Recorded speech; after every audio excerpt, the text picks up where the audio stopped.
through. It's been 85 days since the election. Justice Allison Riggs has won by 3 counts by 734 votes, and she had that confirmed by 2 recounts. Every day, it seems like Jefferson Griffin and the Republican Party come up with a new tactic to try to steal this election. And as you just heard, their recent one attacked service members and folks that have given up their lives to serve our country. Now Jefferson Griffin is prioritizing going after those active duty members and their families who have served. And get this, they're only doing it from 6 Democratic-leaning counties. That is cherry-picking voters and who you are trying to attack in this election cycle. It makes no sense, and it's injustice at its finest. It's shameful and disturbing considering that Jefferson Griffin, as a sitting judge, is in this position, that he's supposed to uphold the laws. He's someone that's voted by absentee ballots twice himself as a sitting member of our judiciary. These actions are not becoming of a sitting judge. They're actions of a sore loser.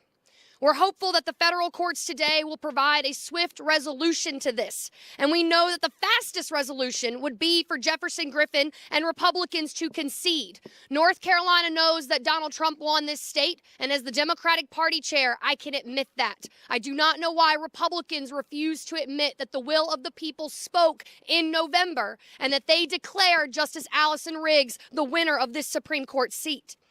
He doesn't care that voters rejected him from serving in the highest court in our state, and his efforts are not rooted in reality. And his radio silence since November the 5th indicates that he knows he cannot publicly defend to the people of North Carolina his sinister and his defamation of this election and the attempt to toss out 67,000 ballots.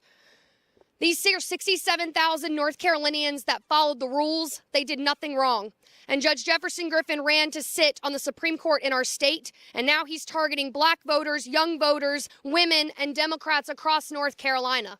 He's cherry-picking who he is targeting in this election cycle, and our party refuses to stand for it. But it's not just Democrats that are standing on these principles. And let me tell y'all something, if this happens in North Carolina, it will happen across the country. Republicans are using us as their playground right now for politics. And I don't know about y'all, but I miss a judiciary where it was nonpartisan and when they cared about what the people wanted in this state, what was fair and based on our Constitution in this state versus what their political party is begging them to do to bend the knee to the will of our state legislature and to the will of a certain powerful group of people that sit on Paul Newby's court right now.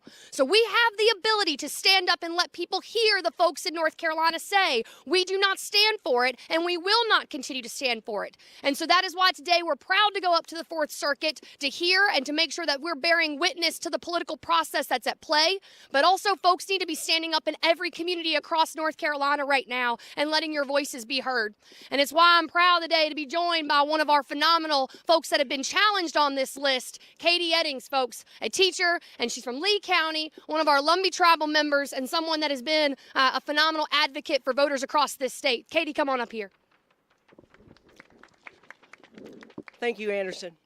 My name is Carol Rose Eddings. I'm a registered voter in Lee County, and I want to say thank you for allowing me to share my story.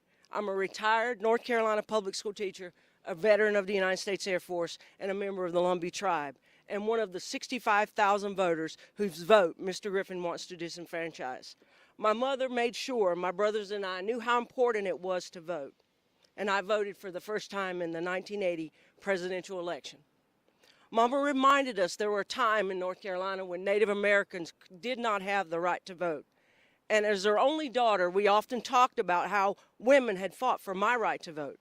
And I knew my mother felt as Native American women, we had a responsibility to the women who had fought the good fight for us to have the right to vote. I enlisted in the United States Air Force in 1981. My oldest brother was serving in the Navy. My second brother was serving in the Army, and I wanted to serve as well, and I joined the Air Force. I served 10 years in the field of personal services, serving in 12 locations throughout the world. And in 1984, I was stationed in Heraklion Air Station on the island of Crete, and my mother made sure that I got my absentee ballot. The same was true for my brothers. As a family, we have a combined 75 years of military service because we've always been committed to protecting our freedoms, including our right to vote. Two of my brothers live here in North Carolina and have served their country and continue to serve their community as elected officials. As a military veteran, I find it unconscionable for Judge Griffin to fight to discount the votes of active duty military currently serving our country all over the world. These men and women may not be living or serving in North Carolina, but they are North Carolinians nonetheless, and they did everything right to make their voices heard and deserve to have their votes counted, and Judge Griffin knows it. He used this same system that he now challenges to vote when he was overseas. I'm proud of my service, and I remain committed to standing up for our freedoms, and that's why I'm here today. Mr. Griffin, as a fellow North Carolinian, a registered voter in Lee County, and a military veteran, I'm calling on you to uphold the rule of law and to concede. Thank you.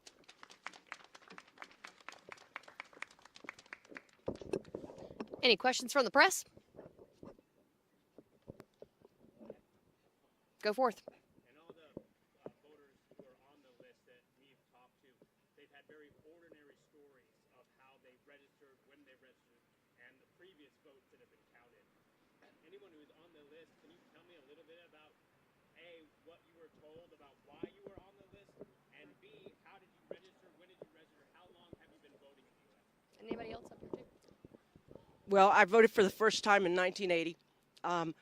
My name was on the list. I got a call from the Democratic Party in Lee County, and I went up to the Board of Elections, and DMV had given me a middle name. My mama gave me two names, but they're both first names. But the DMV had made my second name a middle name. And the Board of Elections, we fixed it, got it worked out, and that it was just a clerical error by the DMV.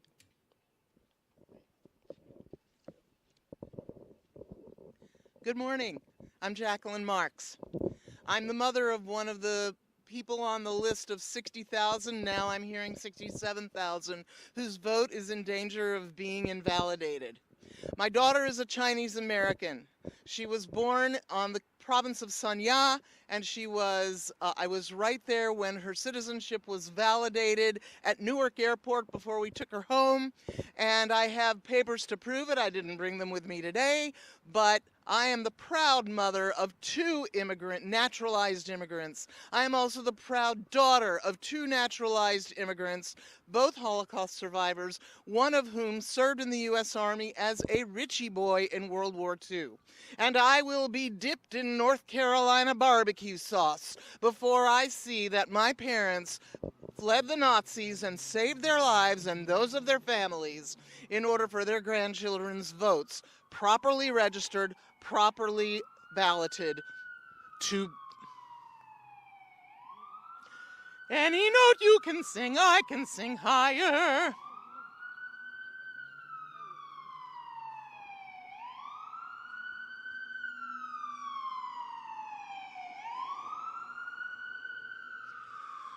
I will not see their votes invalidated.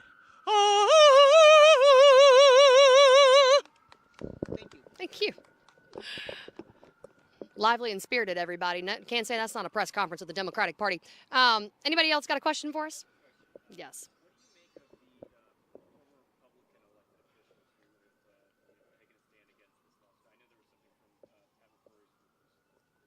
I think they care about upholding the law, and these voters have done nothing wrong, and they're legally, or should be legally validated in the state right now.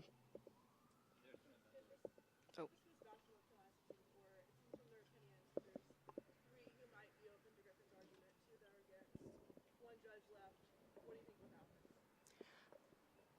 I think right now we need to really strongly look at our North Carolina Supreme Court and ask them to uphold the will of the voters in this state. And I expect them to uphold the Constitution, but I also know that they bend the knee right now to the Republican Party. And their party nationally is asking them to deny the will of these 67,000 voters. They've joined the lawsuit with Jefferson Griffin, as has the NCGOP. And we need to make sure that Republicans hear the echo from not just Democrats, but from people across North Carolina, that constitutionally these voters should be protected, and that it is their job as a sitting justice on that bench to uphold it.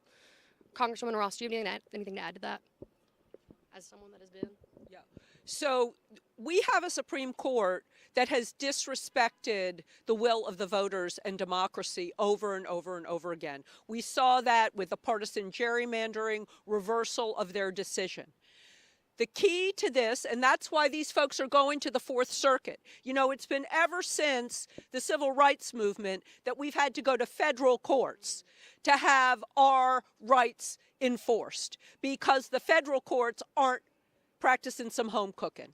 And we're hoping that the Fourth Circuit sees this the right way. But to the earlier question, you know, there are more and more Republicans, real Republicans, who believe in the Constitution and the rule of law that are getting sick of their own party. And we have seen that over and over again this week. We even saw Senator Mitch McConnell voting against a Trump appointee.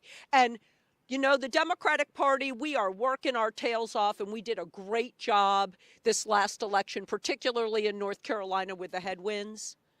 But the Republican Party there will be a reckoning, and it will be a reckoning within their own party.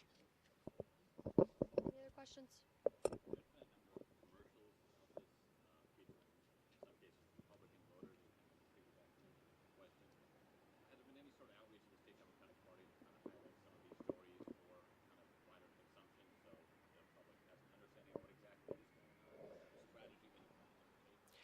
Yes, what I will say, Republicans are keeping us in court, and lawsuits are expensive right now. So us going to federal court today and state court, and so what we're utilizing, honestly, are people's personal social platforms to make sure that those 67,000 are helping uplift the voices in their own communities, because oftentimes, too, what we're seeing is that folks aren't watching they're not watching television right now, especially a lot of the younger folks that are on that list. And so making sure that by word of mouth, people are hearing about this in the grocery store line, when they're checking out, or when they're at a gas station and somebody mentions it to them. And that's how a lot of folks that I've heard have been engaging with this story. And that way it's also not coming, to be honest with you, from a political party, because these voters, like, people ask me all the time, they're like, how are they registered? And I'm like, I could not tell you. I could not tell you how 67,000 people that are being challenged right now are registered in this state.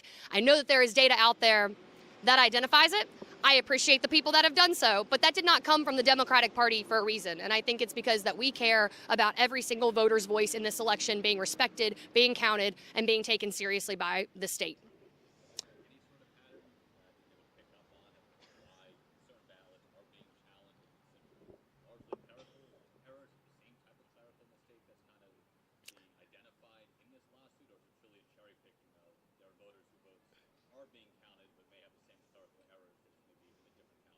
They are challenging specifically 6 counties that have heavily Democratic voter registration, at least in the newest lawsuit that Republicans brought forth to expand it out from not just the original 60,000 voters of HAVA voters. What we're looking at, though, and this is why I say this is a national issue, right? Because HAVA voters exist in every single state. People that got registered before 2002 and the Help Americans Vote Act was passed, there are voters that got grandfathered in previously to 2001 in every single state in the nation, which is why people, and you see Republicans coming out right now and saying this is an egregious act, because it's also something that in states where Democrats have majority control could come back and use against Republicans if they really wanted to play politics with people's votes. And we don't want that as a country, and neither does the Republican Party nationally, even though they're coming in on these lawsuits right now. They do not understand the ramifications of this, and that is to their own demise in the future. Thank you all for being here today. I sincerely appreciate it, and thank you for uplifting the voices of the folks behind me. Anybody up here is available for personal questions. They came out today and they want to show up, so any support that y'all can give to them is helpful. But thank you for what you do as journalists. We appreciate y'all. And thank you, Congresswoman Ross, everybody. And thank you to the voters and folks up here. I really appreciate it. Earning a bachelor's degree doesn't have to put your life on hold. Not only does WGU have a generous transfer policy, but you get to complete coursework whenever works best for you. Study and take tests on your lunch break, after the kids go to bed, or with your morning coffee. Learn more and get started at wgu.edu. Trabajando 8 de esos 14 días, incluyendo hoy. Y es porque tenemos la misma urgencia para tener un contrato. Over the break, we made progress on several priority areas, including staffing, which our Chief Talent Officer, Ben Fulton, will discuss in a few minutes. Miguel Peretta, our District's Chief Labor Relations Officer, will also outline a series of verbal tentative agreements which have been reached between the district and our partners at CTU.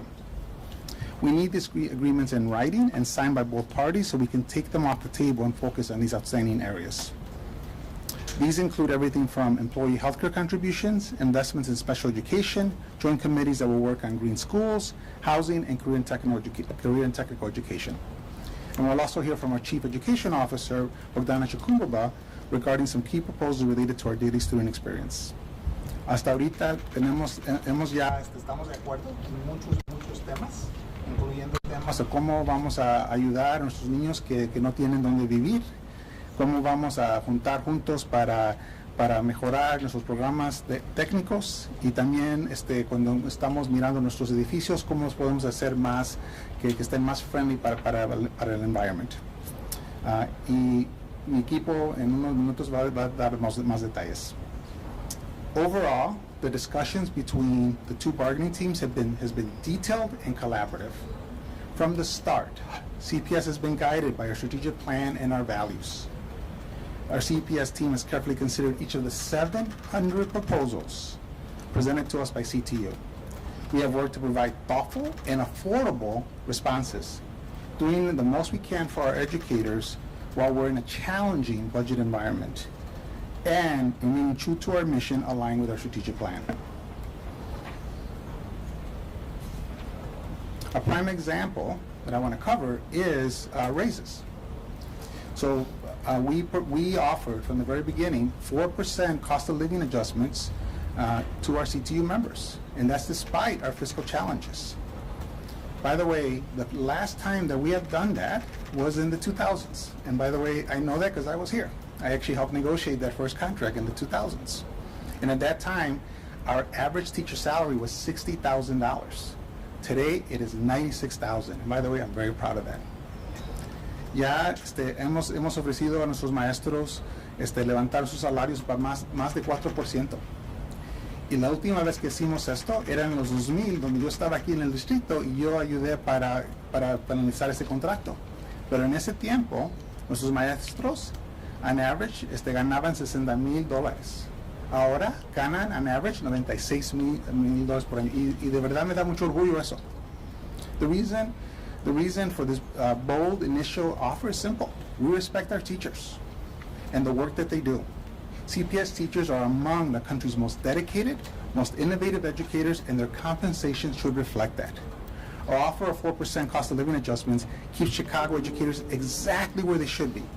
The highest paid urban public school teachers in the United States, with the only exception in being in a few categories in New York City, where teachers are paid a little bit more on the top end of the scale. Ahorita cuando estamos hablando, con lo que estamos ofreciendo a nuestros maestros, ya son los maestros que ganan lo demás de todos en el país, en distritos grandes, con una excepción de unos maestros que tienen más años en la ciudad de New York City. It also aligns with our agreement with SEIU and other major labor contracts in the city. It's also the greatest increase we've seen. It's a greater increase than the last contract. In the last contract, we offered 16% over 5 years. In this contract, we're offering 16% over 4 years. I also want to remind everyone, and I know this is really easy to forget, our teachers get additional raises. 70% get what we call step increases, which are additional raises they get for moving up from 1 year to second year, third year. And in fact, the average increase when you factor that in is actually 7.5% for the first year of the contract, and up to 32% during the contract's tenure. We're thankful that CTU has made some movement on their initial raises. They first asked for 9% COLAs, not counting steps. Now they're at 6% for the first 2 years and 5% for the following 2 years. But as we move toward a final agreement and we enter a new budget season where the district has a $500 million structural deficit, and we've been very public about this, we need to maintain our current proposal for the fiscal health of the school system. Me encanta que en este contrato estamos ofreciendo más en este contrato que el contrato que tuvimos. En el contrato que acabamos de acabar, ofrecimos 16% sobre 5 años. En este contrato nuevo es 16% sobre 4 años. Y nos va a ayudar para que nuestros maestros sean y se queden los mejores maestros que están pagados en el país, en distritos grandes. Pero también sabemos que el sindicato ha pedido mucho más. Y el problema es que tenemos para el año que viene, ya tenemos un déficit de mitad de $1,000 millones y tenemos que ser responsables con nuestras finanzas. The other topic I want to talk about, everybody, is staffing. When it comes to staffing, I'm very proud that since 2019, based on need, we added over 7,000 staff to our school, including thousands of teachers.